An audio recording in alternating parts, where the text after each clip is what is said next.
Alrighty, man, so today we're gonna talk a little bit about shooting on the move. We're not really gonna cover moving in width, but we're moving in depth, so we're basically approaching the target.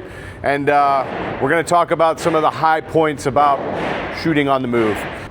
Probably the biggest thing that I encounter with newer shooters or novice shooters and starting to shoot while moving is the understanding that you have to get a little bit low, crouch down a little bit in order to kind of use your body as a gimbal and absorb any terrain features or anything that's going to change, and maintain your head and shoulders kind of moving along the same plane so you can maintain a sight picture as you're closing the distance with your target, right? So if you just were to watch my head move as I'm walking normal, right, I have a little bit of a gait, and my body's gonna naturally kind of undulate, go up and down a little bit, right? So in order to mitigate that natural gait, we're just gonna lower ourselves down a little bit, and now I'm gonna focus on keeping my head and shoulders kind of at the same level. So I'm using my lower extremities to kind of maintain that altitude above the ground where my head and shoulders, right?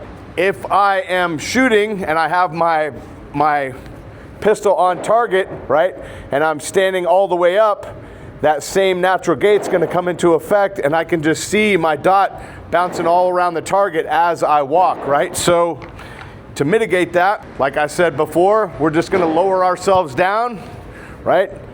Sights are on target, and I'm just gonna walk, and I'm gonna keep my dot right there on my desired impact point, and I'm gonna practice closing the distance to my target and keeping my dot in this circle the entire time, right? So I'm not even shooting, I'm just practicing holding my sights on target, maintaining sight alignment, sight picture for the entire time that I'm closing the distance, right?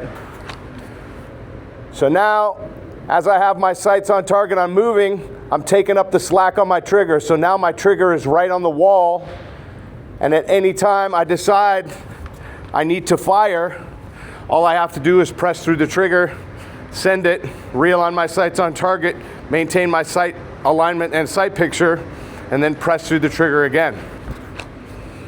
So I'm down, I have sight alignment, sight picture.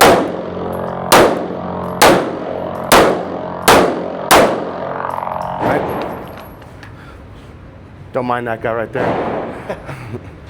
But we want to keep that dot right there, and I got two here, right? That's two. Been pretty good. We'll have the cameraman edit that out. Kind of sucks, that would have been really good. This is something that you can dry fire kind of at home, if you have a hallway or even in your garage, somewhere where you can get some distance between you and a desired target, and just practice moving, closing the distance on target, and keeping your sight alignment and sight picture right there where it needs to be, and having your trigger at the wall, right? My focus really is just maintaining sight alignment and sight picture, right? Ultimately, that's what you need to do to get rounds on target, is maintain sight alignment, sight picture, have your dot where you want it to be when the trigger is pressed all the way so that you hit the target, right? So as I'm closing the distance, that's my whole focus right there, is keeping that dot where it is, my trigger is on the wall, and at any time I decide, boom.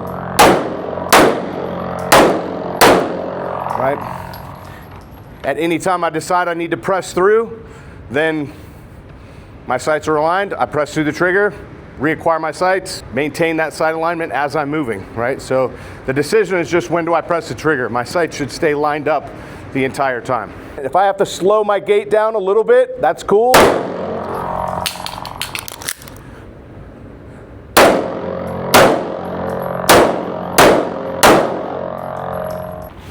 Slowing myself down enough to maintain that sight alignment and sight picture, right? We're not in a race, we're just continuing to move. Slow down enough so that you can be successful. If you start throwing them off target, slow down a little bit, right? We got one outlier out there, a little bit low, so just slow your gait down. Try to go as fast as you can, but still be perfect with your shots, right?